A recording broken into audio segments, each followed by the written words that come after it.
জান্নাতে প্রবেশ করার জন্য নির্দিষ্ট কোনো একটি মাত্র দোয়া নেই, বরং একাধিক দোয়া এবং আমল রয়েছে। জান্নাতে প্রবেশের সাধারণ দোয়া, আল্লাহুম্মা ইন্নী আসআলুকাল জান্নাত ওয়া আউযু বিকা মিনান নার।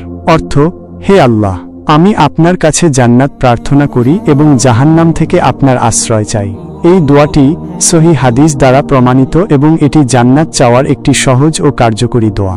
ইস্তিগফার ও তওবার মাধ্যমে জান্নাত কামনা, গুনাহ থেকে ক্ষমা চাওয়া এবং তওবা করা জান্নাত লাভের অন্যতম প্রধান উপায়। আস্তাগফিরুল্লাহাল্লাযী লা ইলাহা ইল্লা হুয়াল হাইয়ুল কাইয়্যুম ওয়া আতুবু ইলাইহি। অর্থ, আমি আল্লাহর কাছে ক্ষমা চাই, যিনি ব্যতীত কোনো উপাস্য নেই, যিনি চিরঞ্জীব ও সবকিছুর ধারক। আমি তার দিকেই প্রত্যাবর্তন করি। এই দোয়াটি পাঠ করলে গুনাহ মাফ হয় এবং জান্নাত লাভের পথ সুগম হয়। শাহাদাত বা শহীদ হওয়ার আকাঙ্ক্ষা, যে ব্যক্তি আল্লাহর পথে শহীদ হওয়ার কামনা করে, আল্লাহ তাকে জান্নাত দান করেন, যদিও সে শাহাদাত লাভ নাও করে। আল্লাহুম্মা ইন্নী আসআলুকাল শাহাদাতা ফি সাবিলিকা। অর্থ, হে আল্লাহ, আমি আপনার পথে শাহাদাত কামনা করি। জান্নাতুল ফিরদাউস লাভের দোয়া। জান্নাতুল ফিরদাউস হল জান্নাতের সর্বোচ্চ স্তর। আল্লাহুম্মা ইন্নী আসআলুকাল ফিরদাউসাল আ'লা মিনাল জান্নাহ। অর্থ, হে আল্লাহ, আমি আপনার কাছে জান্নাতের সর্বোচ্চ স্তর ফিরদাউস প্রার্থনা করি। অন্যান্য আমল যা জান্নাতে প্রবেশে সহায়ক।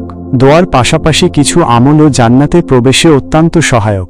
ফরজ নামাজ নিয়মিত আদায় করা, 5 ওয়াক্ত নামাজ সঠিকভাবে আদায় করা জান্নাত লাভের অন্যতম শর্ত।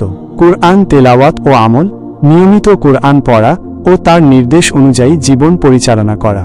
সৎ কাজ করা ও নেক আমল, দান সদকা, রোগীর সেবা, প্রতিবেশীর হক আদায় ইত্যাদি নেক কাজ।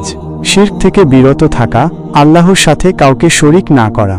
নবী মুহাম্মদ সায়ের সুন্নাহ অনুসরণ করা, তার দেখানো পথ অনুযায়ী জীবন যাপন করা। মা বাবার খেদমত ও তাদের সন্তুষ্টি অর্জন। মা বাবার খেদমত করা জান্নাত লাভের একটি গুরুত্বপূর্ণ উপায়। এই দোয়া ও আমলগুলো নিয়মিত অনুশীলন করলে ইনশাআল্লাহ জান্নাত লাভের পথ সুগম হবে। আল্লাহ আমাদের সকলকে জান্নাতুল ফিরদাউস নসিব করুন। আমিন।